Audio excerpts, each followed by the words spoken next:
রাজনীতিতে অবিশ্বাস্য নাটকীয় সুখবর। এনসিপি, বিএনপি, জামাত এরা মিলেমিশে কাজ করছে। মজা না? এটা বাংলাদেশে কখনো বিশ্বাসযোগ্য ছিল? সরকারি দল, বিরোধী দল, তৃতীয় বৃহত্তম বিরোধী দল সবাই মিলেমিশে একসাথে কাজ করবে, সবার মধ্যে একটা আন্ডারস্ট্যান্ডিং চলবে। হ্যাঁ, সেই আন্ডারস্ট্যান্ডিং আছে এবং এর মধ্যে অনেক ঘটনা ঘটছে। আন্ডারস্ট্যান্ডিং এর মধ্যে দিয়ে আমরা নানান ঘটনা দেখাচ্ছি। এবার এই এপিসোডে আলাদা আরেকটা ঘটনা দেখাবো যে এনসিপি, বিএনপি, জামাত এই জায়গায় এক। ঢাকার রাজনীতিতে নতুন করে আরেকটি আলাপ শুরু হয়েছে। আলাপটা হচ্ছে ঢাকা ৮ আসনের যিনি বিজয়ী এমপি মির্জা আব্বাস উদ্দিন আহমেদ, আমাদের সকলের শ্রদ্ধাভাজন ব্যক্তিত্ব, এবং তিনি পরবর্তীতে প্রধানমন্ত্রীর রাজনৈতিক উপদেষ্টা হয়েছেন। তিনি হঠাৎ করে গত 2 দিন আগে অসুস্থ হয়ে পড়েছেন মাথার ব্যথার কারণে। তার অসুস্থ হবার পর থেকে রাজনীতিতে নতুন করে একটি আলাপ সামনে আনা হয়েছে। এই আলাপটি সামনে কেন আনা হলো এবং কারা এটি আনলো, এটি একেবারে পরিষ্কার হয়ে গেছে। মির্জা আব্বাসের যদি নাকি এই কষ্ট, এই ব্রেনের উপরে যে চাপ, এই চাপ যদি কেউ দিয়ে থাকে সেটা বিএনপি দিয়েছে, নাসিরউদ্দিন পাটোয়ারি দেয়নি। এখন তারপরে আপনারা ধরেন তর্কের খাতিরে যদি তর্ক করতে যান, নাসিরউদ্দিন পাটোয়ারিকে এখন অনেকে বলছেন মামলা টামলা করবেন, ওনার বিরুদ্ধে কথাবার্তা বলছেন।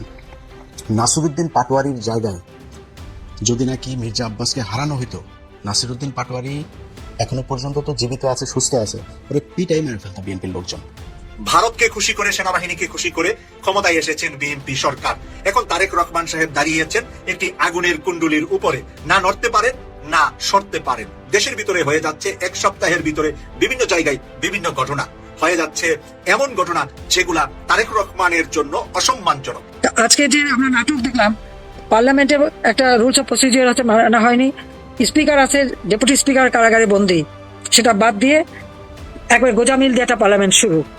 এই পার্লামেন্টের কোনো লিগ্যাল ভ্যালু আছে বলে আমি মনে করি না।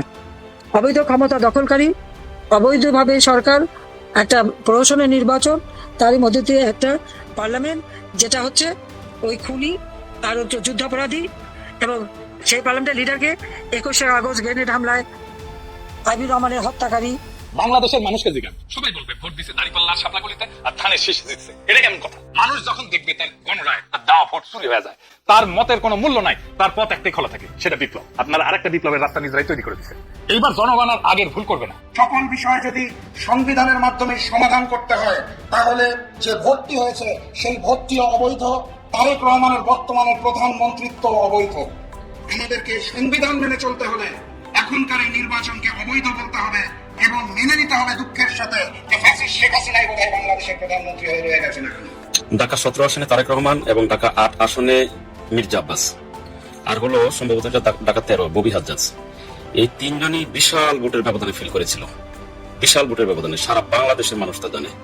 কিন্তু ইলেকশন ইঞ্জিনিয়ারিং করে এখানে এই তিনজনকে 11 জোটের তিনজনকে হারিয়ে দেওয়া হয়েছে।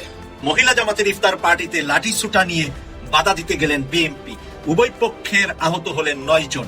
আমার সাথে না পেরে আমার পায়খানা পেয়ে আপনি পায়খানার সাথে যুদ্ধ লেগে গেলেন, এতে লাভটা কি হবে? আমার পায়খানা ছিটকিয়ে আপনার নাকে মুখ দিয়ে ভিতরে প্রবেশ করবে, এটাই তো। আর কিছু হবে? যে মহিলা জামাতের ইফতার পার্টিতেও আপনার লোকজন লাঠি। এটা হওয়াটা একদম স্বাভাবিক, এটা হওয়া প্রয়োজন ছিল। এসে হলো এটা হয়েছে বাংলাদেশ প্রশ্নে, মৌলিক প্রশ্নে, এবং গণতন্ত্রের বিরোধী দল থাকবে, কিন্তু জাতির বৃহত্তর স্বার্থে কিন্তু সবাই এক থাকবে, এটাই তো হওয়ার কথা। কিন্তু আমরা দেখেছি অতীতে কিসের বিরোধী দল, জাতির বৃহত্তর স্বার্থটা আবার কি, দলের স্বার্থের গণ্ডির বাইরে কেউ যেতে পারে না। এটা কিন্তু না, মৌলিক প্রশ্নে এক থাকতে হবে। বাংলাদেশের অনেক মৌলিক প্রশ্নে এনসিপি, বিএনপি জামাত এক থাকাটা একটা সহজ যুক্তি হচ্ছে তারা তো একসাথে আন্দোলন করেছে, অতীতে তো তারা একসাথেই ছিল, এবং তারা একসাথে হাসিনার বিরুদ্ধে অভ্যুত্থান ঘটিয়েছে, বিপ্লব ঘটিয়েছে, যার ফলে এখনো মৌলিক জায়গায় এক থাকাটা স্বাভাবিক। বরং বিএনপি, জামাত, এনসিপি একে অপরের সাথে ফাড়াফাড়ি করবে, মারামারি করবে, এই যে মানসিকতাটা আমাদের, এটা হচ্ছে অড। কেন হবে ভাই? এখানে জিতেছে কি? অভ্যুত্থানের পক্ষের শক্তি জিতেছে, সবাই জিতেছে এই নির্বাচনে। জামাত জিতেছে, এনসিপি জিতেছে, বিএনপি জিতেছে, সবাই জিতেছে। হেরেছে শুধু আওয়ামী লীগ, হেরেছে শুধু ফেসিবাদ। আমাদের বিপ্লব কি ব্যর্থ হয়েছে? এটা রিলেটিভ আলোচনা। আমাদের কার কতটুকু প্রত্যাশা পূরণ হয়েছে, দ্যাটস ডিফারেন্ট। বাট যারা হাসিনা সরকারের বিরুদ্ধে আন্দোলন করতো তারাই তো জিতেছে। আমরা নেপালের সাথে তুলনা করি, নেপালে অভ্যুত্থানের পক্ষের শক্তি ক্ষমতা এসেছে আর বাংলাদেশে এনসিপি পারল না। আরে ভাই, বাংলাদেশে বিএনপি ক্ষমতা এসেছে, বিএনপি কোন শক্তি? বিএনপি তো অভ্যুত্থানের পক্ষের শক্তি। তা নেপালে যারা জিতেছে বাংলাদেশে তো তারা জিতেছে, আপনি উল্টো দেখলেন কোথায়? তো দর্শক দেখেন, এনসিবির ছেলেদের বিরুদ্ধে মামলার চেষ্টা করা হয়েছে বলা হচ্ছে, যদিও এইসব মামলা টামলা এটা একদম অপ্রাসঙ্গিক। ধরে নিলাম পুলিশ হত্যার অভিযোগে মামলা দায়ের করার চেষ্টা করা হয়েছে, মামলা কিন্তু করা হয়নি, আদালত মামলা নেয়নি, কারণ ইন্ডেমনিটি আছে, মামলা নিতে পারে না। মামলা দায়েরের চেষ্টা করা হয়েছে, ওই চেষ্টার বিরুদ্ধেই সবাই একসাথে জেগে উঠেছে। বিএনপি বলছে না কিসের মামলা, কোনো মামলা নেওয়া যাবে না। এনসিপি বলছে মামলার চেষ্টা করেছে, কত বড় সাহস। জামাত বলছে যে হ্যাঁ এত বড় সাহস, মামলা চেষ্টা করছে, সবাই এক। মজা না? নাহিদ ইসলাম বলছেন আসিফের বিরুদ্ধে মামলার চেষ্টা পরিকল্পিত রাজনৈতিক আঘাত। বিএনপি একই কথা বলছে, জামাতও একই কথা বলছে। বিএনপি বলছে না এইসব মামলা সুযোগই দেওয়া হবে না, জামাতও বলছে না এটা ষড়যন্ত্র। এই যে একসাথে মিলেমিশে আছে।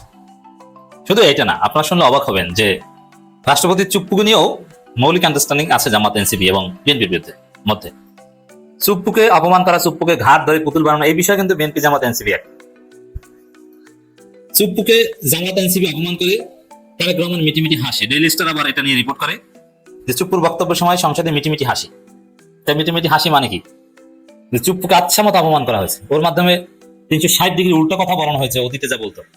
এটা শুনে সংসদে প্রধানমন্ত্রী বা অন্যান্যরা মিটিমিটি হাসে এবং চুপ্পুকে যে অপমান করেছে এটা দেখে বিএনপির লোকজন মজা পেয়েছে।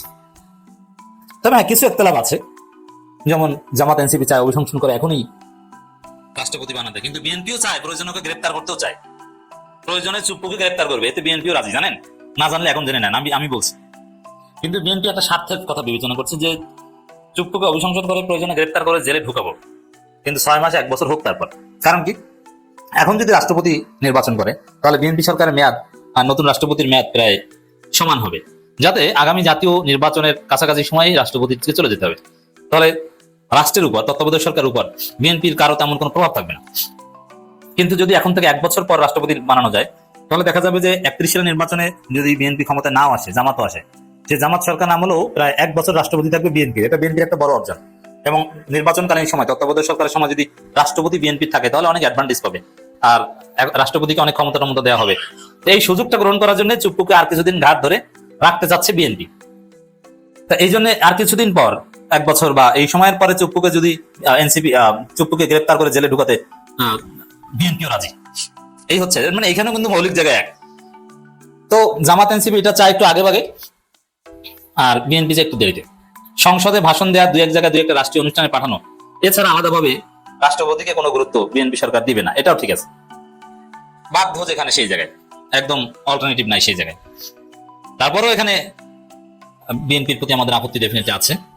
আপনারা দেখেন জামাতপন্থী একজন অ্যাক্টিভিস্ট বেস্টে শাহরিয়ার কবির, তিনি চুপ্পুর বিরুদ্ধে অনেক কথাবার্তা বলেছেন, চিঠি দিয়েছেন, আমরাও বলি। কিন্তু চুপ্পুকে দিয়ে যা বলিয়েছে তারেক রহমান, সেটার জন্য আবার তারেক রহমানের দূরদর্শিতার প্রশংসা করেছেন। এখানেও কিন্তু মৌলিক জায়গায় বিএনপি জামাত এনসিপি কাছাকাছি আছে, মিল আছে, এটা হচ্ছে সত্য কথা। দর্শক, বৈষম্যবিরোধী ছাত্র আন্দোলনের সমন্বয়কদের বিরুদ্ধে মামলা দায়েরের চেষ্টাকে উদ্বেগজনক ও নিন্দনীয় বলে মন্তব্য করেছেন জাতীয় নাগরিক পার্টির আহ্বায়ক ও বিরোধী দলের চিফ হুইপ মোহাম্মদ নাহিদ ইসলাম। তিনি বলেন, এটি জুলাই বিপ্লবের চেতনা তরুণ নেতৃত্বের বিরুদ্ধে সুপরিকল্পিত রাজনৈতিক আঘাত। আমরা কত সুন্দর একটা বাংলাদেশে আছি, শুকরিয়া করি যে এখানে মামলা চেষ্টা করলেও তার বিরুদ্ধে ভয়াবহ প্রতিবাদ হয় এবং সম্মিলিত প্রতিবাদ হয়। মামলার চেষ্টা করলে, আর অতীতে মামলা হলে জেলে গেলেও আমরা কিছু বলতে পারতাম না, ফাঁসির পর একটা বিবৃতি দিতাম, একদিন হরতাল দিতাম। আগ পর্যন্ত যেমন এই যে জামাত নেতা, এমনকি ফাঁসির পরও দিত না, জামাত নেতাদের ফাঁসি দেওয়া হয়েছে, বিএনপি কিছু বলেছে, বলেনি। আর এখন মামলা চেষ্টা করলেই আমরা প্রতিবাদ করি এবং বিবৃতি দিয়েছে। বিবৃতিতে নাহিদ বলেন, আসিফ মাহমুদকে প্রধান আসামি করে জুলাই বিপ্লবের নেতৃত্ব দানকারী বৈষম্যবিরোধী ছাত্র আন্দোলন সমন্বয়কদের বিরুদ্ধে অভ্যুত্থানকালীন ভূমিকার জন্য মামলা দায়েরের অপচেষ্টা হয়েছে, তবে আদালত এই মামলা গ্রহণ করেনি। গণঅভ্যুত্থানের নতুন বাংলাদেশে ধরনের অপচেষ্টা একই সঙ্গে উদ্বেগ এবং নিন্দনীয়। এটি কোনো ব্যক্তির বিরুদ্ধে বিচ্ছিন্ন পদক্ষেপ নয়, বরং জুলাই বিপ্লবের চেতনা, ফ্যাসিবাদ বিরোধী সংগ্রাম এবং সেই সংগ্রামের তরুণ নেতৃত্বের বিরুদ্ধে পরিকল্পিত রাজনৈতিক আঘাত। এতে আওয়ামী লীগ এবং ভারত প্রচন্ড হতাশ। তারা ভেবেছিল যে বিএনপি ক্ষমতায় এসে 2-1টা মামলা টামলা নিবে, কিন্তু না, আওয়ামী লীগ মহলে, ভারতীয় মহলে কিন্তু কান্নাকাটি শুরু হয়ে গেছে। আর ভারত আওয়ামী লীগের কান্নাকাটি মানে হচ্ছে বিএনপি জামাত এনসিপি সঠিক লাইনে আছে। ঢাকার রাজনীতিতে নতুন করে আরেকটি আলাপ শুরু হয়েছে। আলাপটা হচ্ছে ঢাকা 8 আসনের যিনি বিজয়ী এমপি মির্জা আব্বাস উদ্দিন আহমেদ, আমাদের সকলের শ্রদ্ধাভাজন ব্যক্তিত্ব, এবং তিনি পরবর্তীতে প্রধানমন্ত্রীর রাজনৈতিক উপদেষ্টা হয়েছেন। তিনি হঠাৎ করে গত 2 দিন আগে অসুস্থ হয়ে পড়েছেন মাথার ব্যথার কারণে। তার অসুস্থ হবার পর থেকে রাজনীতিতে নতুন করে একটি আলাপ সামনে আনা হয়েছে।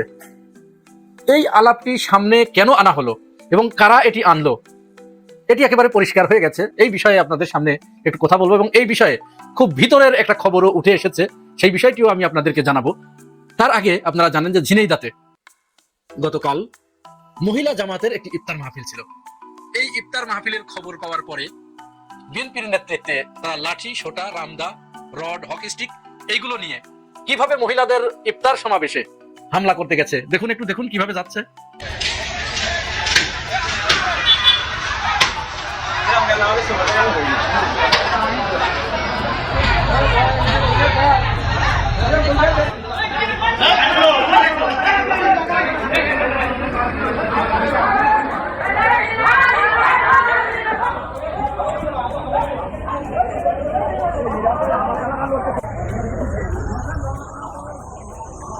এখন এই যে তারা হামলা করতে গেল, এই রাইটটা তাদেরকে দিয়েছে।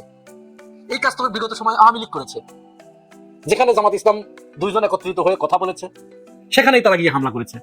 জামাতের অফিসগুলো তারা তালাবদ্ধ করে রেখেছিল, তাদেরকে মসজিদ থেকে ধরে আনা হয়েছে, ঘরের ভিতর থেকে ধরে আনা হয়েছে। ওইগুলোর আমি নাই বললাম, কিরকম নির্যাতন করা হয়েছিল, ঠিক সেই সময় তো আবার ফিরে আসছে মনে হচ্ছে। এবং সেটি এখন করছে বিএনপি। কেন ভাই? ওখানে মহিলা জামাত যে ইফতার মাহফিল করছিল, আপনাদের পেটের ভাত কি কেড়ে খাচ্ছিল তারা? আপনাদের মাথার উপরে চড়ে বসেছিল তারা? কেন একটি রাজনৈতিক দল তাদের মহিলা শাখার নেতৃত্বে একটা ইফতার মাহফিল করছিল, আপনারা কেন এইভাবে আপনারা কেন দল ধরে গেলেন সেখানে হামলা করতে? মজার ব্যাপার হচ্ছে, এই হামলার পরে তারা দাবি করছে যে তাদের একজন কৃষক দলের একজন নেতা তিনি মারা গেছেন। তারা বলছে জামাত শিবিরের লোকজন তাকে পিটিয়ে আহত করে, তারপরে তিনি যখন ঢাকায় আসেন তিনি নিহত হন বা মারা যান। এবং তারা এই ব্যাপারে সংবাদ সম্মেলন করছে। যদি তিনি মারা যেয়ে থাকেন সত্যিই জামাত শিবিরের হামলায়, তাহলে এর জন্য প্রতিটা হত্যাই, প্রতিটা মৃত্যুই আমাদের কাছে সমানভাবে দুঃখজনক। এর জন্য আমরা দুঃখ প্রকাশ করি এবং নিন্দা জানাই। কিন্তু তার ভিতরে এর জন্য দায়ী কে? এর জন্য দায়ী সেই ব্যক্তি যে এইভাবে দল ধরে যে লাঠিসোঁটা নিয়ে হামলা করতে ডেকে নিয়ে গেছে। তিনি পরিকল্পিতভাবে হয়তো ওই কৃষক দলের ওই নেতার সাথে, যে নেতা তাকে ডেকে নিয়ে গেছে তার কোনো মনোমালিন্য ছিল, এই মনোমালিন্য থাকার কারণে কৌশলে তাকে উল্টা আঘাত করা হয়েছে। ওই আঘাতের কারণে তিনি মারা গেছেন। ওখানের স্থানীয় লোকজন এই দাবিটা করছে, কারণ বিএনপির কিন্তু এই ধরনের অভ্যাস আছে। তারা নিজেরা যখন আকাম কুকাম করছে চারিদিকে তো দেখছেন, যখন মিডিয়াগুলো তো কোনো ক্লু পাচ্ছে না, সমস্ত মিডিয়াগুলো তো বিএনপির পক্ষ হয়ে বসে আছে, তারা বাঁশি বাজাচ্ছে, ওদিকে রোম পুড়ছে আর এদিকে নীরব বাঁশি বাজাচ্ছে। এখন মিডিয়ার হাতে তো জামাতের বিরুদ্ধে, জামাতকে ঘায়েল করার কোনো অস্ত্র তুলে দিতে হবে, এইটা তারা তুলে দিচ্ছে। আপনি যখন এই অভিযোগটা জামাতের উপরে দিলেন, এর আগে কি আপনার ভাবা দরকার ছিল না? এই মাত্র 2 দিন আগে চুয়াডাঙ্গাতে কি করেছেন? আপন 2 ভাইকে পিটিয়ে হত্যা করেছেন। এক ভাই সাথে সাথে মারা গেছে, হাফিজুর, আর মফিজুর, সে কিন্তু হাফেজ, একটা বাঁকা ইউনিয়নের আমির, 10 দিন পরে সেও নিহত হয়েছে। এই নির্বাচনের তফসিল ঘোষণার পরে আপনারা শেরপুরে জামাতের শ্রীবর্দী উপজেলার আমির ছিলেন নুরুজ্জামান, তাকে পিটিয়ে হত্যা করা হয়েছে। এরকম অসংখ্য ঘটনা ঘটেছে, একের পর এক এই কাজগুলো আপনারা করছেন। তো জামাত ইসলাম আর কত মার খাবে? এখন মায়ের খেতে খেতে মানুষের যখন পিঠ বেড়ায় ঠেকে যায়, দেয়ালে ঠেকে যায়, সে তো তার জীবন রক্ষার্থে তখন তো সে প্রতিরোধ করতে চেষ্টা করবে, এটাই তো স্বাভাবিক। নাকি আপনারা চান যে আপনারা যে শুধু পিটাবেন আর তারা পিঠটা আগায় দেবে যে আরো মারো আরো মারো, এরকম বিষয়টি এরকম? তো এখানে স্থানীয় লোকজন যেটি বলছে, তারা বিএনপির লোকজন, তারাই নিজেরা নিজেদের উপরে শত্রুতাই ছিল, পূর্ব শত্রুতার জের ধরে তারা ওনার উপরে হামলা করেছে। আবার কেউ কেউ বলছে যে ওনার হঠাৎ করে উনি ব্রেন স্ট্রোক করেন, ওইখানে যাওয়ার পর উনিও কিন্তু হামলা করতে গিয়েছিলেন, উনি নিজেও একজন হামলাকারী, তো অসুস্থ হয়ে পড়েন, পরে ঢাকাতে আনার পরে তিনি মারা যান। তার শরীরে আঘাতের কোনো চিহ্ন পাওয়া যায়নি, এ ধরনের খবর বের হয়েছে। এখন এই যে তারা যে একজনের দোষ আর একজনের উপরে দিতে অভ্যস্ত, এর বাস্তব উদাহরণ এবার আমরা আসুন ঢাকা 8 আসনে চলে আসি। মির্জা আব্বাস ভাই তিনি অসুস্থ হয়ে পড়েছেন, প্রচন্ড রোজা থেকে, স্ট্রেস নিয়ে, তিনি তার কাজের চাপও বেড়ে গেছে। এমত অবস্থায় তিনি হঠাৎ করে নামাজ পড়তে গিয়ে তিনি অসুস্থ বোধ করেছেন, মাথায় ব্যথা অনুভব করেছেন, পরে তার হসপিটালে নিয়ে যাওয়া হয়েছে। এটি তার সন্তান বলেছে, দেখুন তার সন্তানের মুখে শুনুন। মাগরিবের নামাজ শুরু করে দ্বিতীয় রাকাতে গিয়ে ওনার খুব সম্ভবত মাথা খুব জোরে ব্যথা করে ওঠে আর কি। সেক্ষেত্রে তখন নামাজ সেরে আমরা সবাই বাবাকে ধরি, ধরার পরে আমরা ডিসিশন নিয়ে আস্তে করে আমরা হসপিটালে নিয়ে আসি। আসতে চাচ্ছিলেন না, কিন্তু খুব প্রচন্ড মাথা ব্যথার কমপ্লেন করছিলেন আর এখানে আসার পরে আমাদের শাহাবুদ্দিন আঙ্কেল ওনার সাথে কথা হলো, উনি পরে বাকিটা ম্যানেজ করলো এবং বাকিটা তো ওনার কাছ থেকে শুনেছেন ইনশাআল্লাহ। তো ওরকম মানে সোশ্যাল মিডিয়া এবং বিভিন্ন জায়গায় অনেকভাবে কথা ছড়িয়েছে, আসলে ওই রকম কিছু না। বাট যেহেতু বয়স হয়েছে বাবার এবং কাজের চাপটাও একটু বেশি ছিল, এই সাথে সাথে রোজা রেখে একটু স্ট্রেসের মধ্যে পড়ে গেছিল আর তো আলহামদুলিল্লাহ আমি মনে করি বাবা অনেকটা ভালো আছেন এখন আপনাদের দোয়ায়। আর সোশ্যাল মিডিয়ায় আমাদের এক শ্রেণীর তথাকথিত উড়নচণ্ডী, এইগুলো হচ্ছে মূল কালপ্রিট। এই কালপ্রিট গুলো কি প্রচার করছে? নাসিরউদ্দিন পাটোয়ারির ক্রমাগত হ্যারাসমেন্টের কারণে, ক্রমাগত ইফটিজিং এর কারণে মির্জা আব্বাস তিনি আজ মৃত্যু সজ্জায় শায়িত। এই ব্যক্তিগুলো এই যারা এই কথাগুলো কমজোর, কম বুদ্ধিমান, যাদের বুদ্ধি কোমরের নিচে, এরা কি এটা বুঝতে পারে যে তারা আব্বাস ভাইকে নিচে নামাচ্ছে? এটা বলার কারণে আমার তো মনে হয় আব্বাস ভাই সুস্থ হয়ে ফিরে আসলে এদের এক এক করে জুতা দিয়ে পেটাবে, যে আমি কি এত ছোট রাজনীতিবিদ যে ওই নাসিরউদ্দিন পাটোয়ারির মতো একটা ছোট্ট বালকের হ্যারাসমেন্টে আমি অসুস্থ হয়ে পড়েছি, পিটাবে, ওদের জুতা দিয়ে পেটাবে। তোদের এই কথাগুলো কে বলতে বলেছে? আব্বাস ভাইকে তো নিচে নামানো হচ্ছে। বর্ষিয়ান রাজনীতিবিদ মির্জা আব্বাস দীর্ঘদিন ঢাকার সাদেক হোসেন ফুকোর সাথে তার একটা প্রতিদ্বন্দ্বিতা ছিল, একটা প্রতিযোগিতা ছিল, সেখানেও কিন্তু তাদের মনস্তাত্ত্বিক দ্বন্দ্ব ছিল। সেই সময় দুই ঢাকার নিয়ন্ত্রণ নিয়ে দুইজনের ভিতরে আমরা রাজনীতি দেখেছি। সেই সময়ে তিনি রাজনীতি করেছেন, আর তিনি এই নাসিরউদ্দিন পাটোয়ারির রাজনৈতিক বক্তব্যগুলো মোকাবেলা না করতে পেরে তিনি অসুস্থ হয়ে গেছেন। এরকম কথা মানে কোনো পাগলেও বিশ্বাস করে? আর কোনো পাগল বলে যে বলে তার স্ক্রু কতটা ঢিলা, এবার চিন্তা করতে পেরেছেন? তাদের মুখের উপরে চুনকালি লাগিয়ে দিয়ে তার সন্তান সোশ্যাল মিডিয়ায় যেগুলো প্রচার করা হচ্ছে সম্পূর্ণ বোগাস। এগুলো সস্তা ভিউ পাওয়ার জন্য আর কি, কমজোর মানে সিম্প্যাথি পাওয়ার জন্য, ভাবছে যে মির্জা আব্বাস ভাই যদি ফিরে আসেন সুস্থ হয়ে, তাহলে তিনি তাকে হয়তো একটা পথ দেবে। ওই শাহেদের মতো, বিরানি আলম শাহেদের আর কোনো খবর পান আপনারা এখন? এ লোকের কিন্তু আর কোনো খবর নাই, কারণ এর ধান্দা ছিল ওই সময় শেখ হাসিনার সময় সে বিএনপি, তারেক রহমান, খালেদা জিয়াকে নিয়ে এত নোংরা ভাষায় কথা বলেছে। তার উদ্দেশ্য ছিল যে শেখ হাসিনার কাছ থেকে একটা পদ বাগিয়ে নেওয়া। পরে যখন খুব চতুর লোক, কিন্তু পরে যখন দেখলো যে সম্ভব হলো না, তখন সে কি করলো, আস্তে করে ওখান থেকে ঘুরে যখন দেখলো জুলাই বিপ্লব খুব দানা বেঁধে উঠেছে, তখন সে ছাত্র জনতার পক্ষে কথা বলা শুরু করলো। তার একটা ইচ্ছা ছিল যে ইউনূস সরকারের কাছ থেকে, অন্তর্বর্তীকালীন সরকারের কাছ থেকে একটা পদ বাগিয়ে নেওয়া। সেটাও যখন তার হলো না, তার আশায় নিরাশা হলো, এবার তিনি বিএনপির পক্ষ নিলেন। বিএনপিকে একের পর এক তারেক রহমানকে চাটতে শুরু করলেন, তেল মারতে শুরু করলেন। এখন তারেক রহমান দীর্ঘদিন রাজনীতি করেন, তিনি তো এতটুকু জিনিস তো বোঝেন ভাই, কে ভালো আর কে মন্দ, সাপ কোনটা সেটা কিন্তু তারেক রহমান খুব ভালো করে চেনেন। বিষধর সাপ, গোকরা সাপ, সুতনলি সাপ, ঢোড়া সাপ, এগুলো তারেক রহমান চেনেন। তারেক রহমান তাকে জাহেদুর রহমানকে কাছে টেনে নিয়েছেন, কিন্তু ওকে লাথি দিয়ে দূরে সরিয়ে দিয়েছে। এ ধরনের মুনাফেক, এই ধরনের চকলখোর এর দরকার নাই। এই লোকটাকে আমি যদি কাছে নেই, পদে নেই, ও দুদিন পরে আবার আমাকে ফস করে সবল মারবে। দিয়েছে লাথি মেরে তাড়িয়ে, কোনো খবর, তাকে কোনো পদে দেয় নেই। এই পদে না দেওয়ার পরে সেই লোকটা তো আপনারা জানেন যে এখন ধুকে হয়তো আপনারা দেখছেন, তারা সোশ্যাল মিডিয়ায় দেখছেন, নাই উদাও হয়ে গেছে। হয়তো নিভৃতে গোপনে শান পাথরে মাথা ঠুকছে আর কাঁদছে যে হায় হায়, আমার কেউ দেখলো না, আমার কেউ চোখে দেখে না।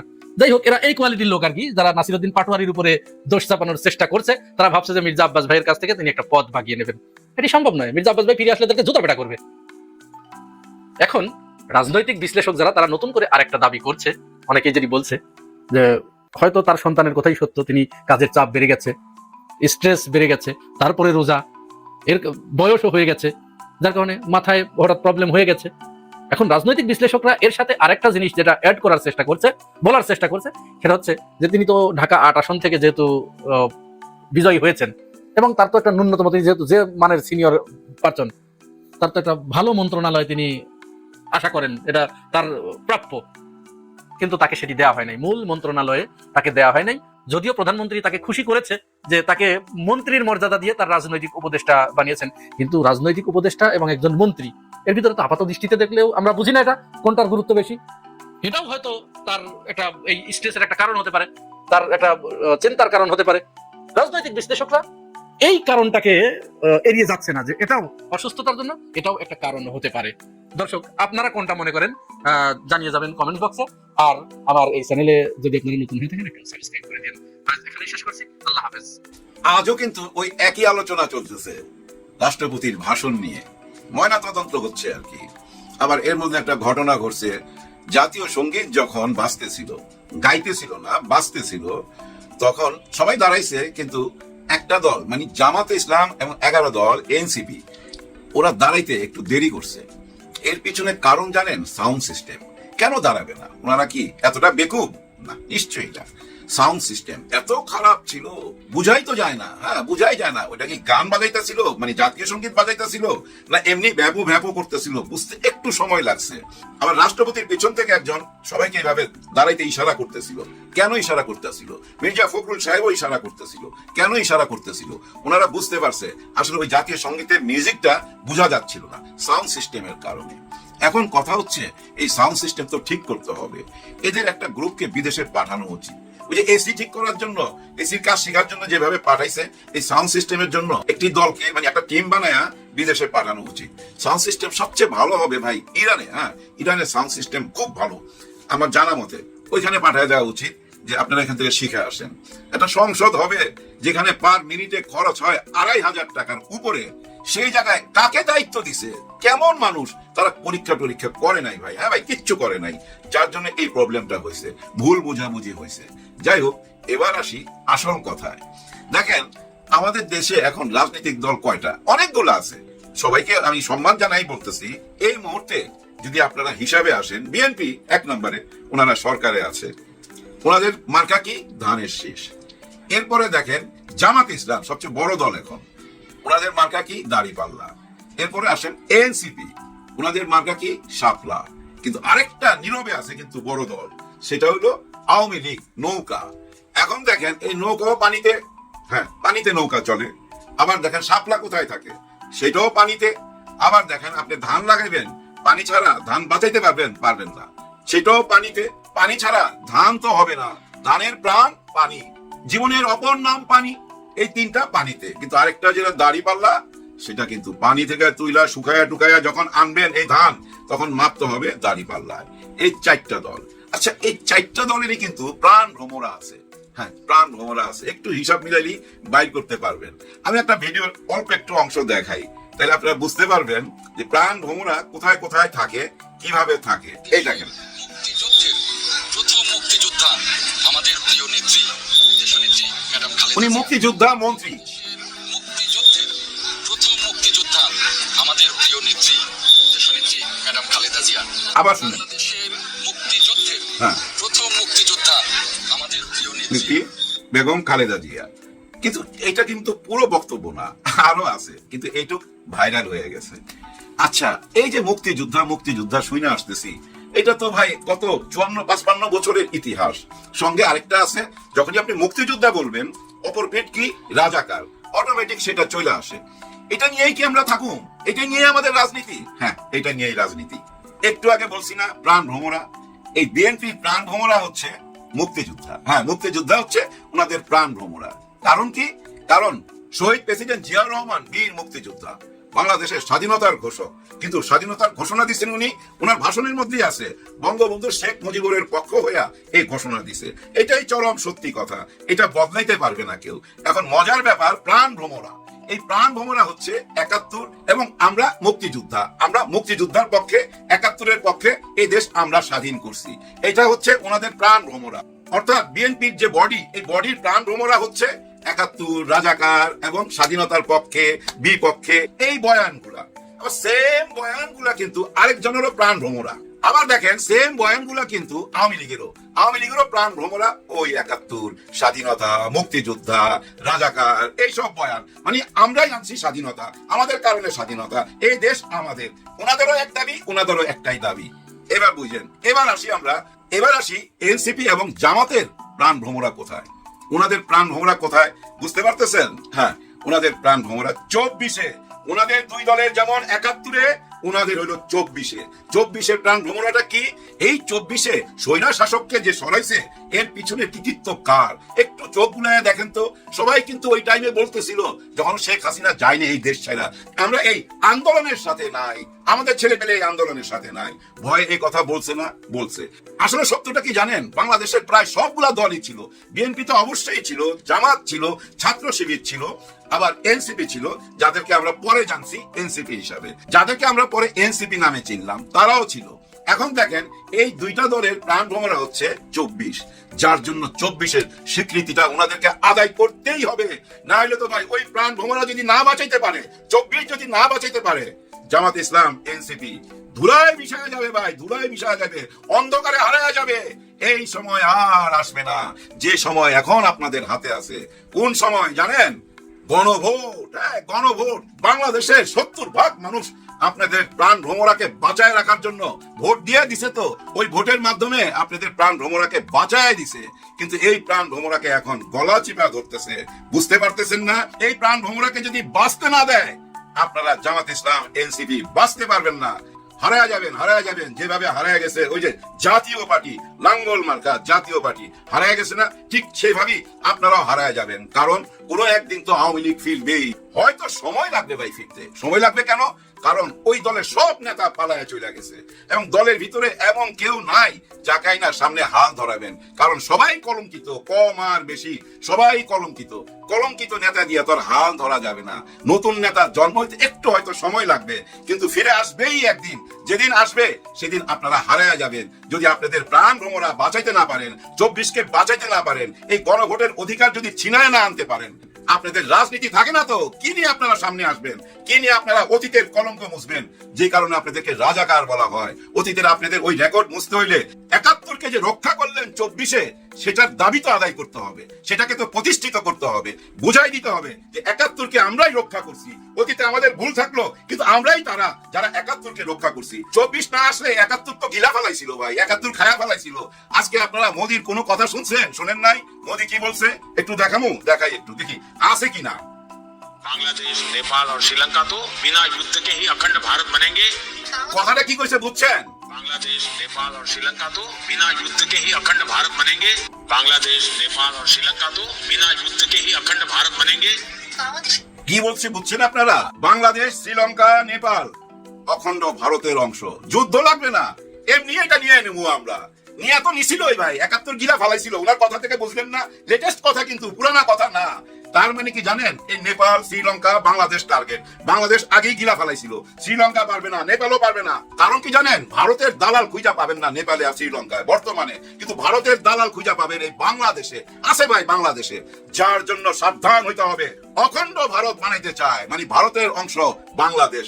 তার মানে কি জানেন? পাকিস্তান থেকে বাংলাদেশকে ওনারা আলাদা করছে ওই অখণ্ড ভারতের অংশ বানাবার জন্য। ভয়াবহ ব্যাপার না? তার অর্থ কি দাঁড়াইলো?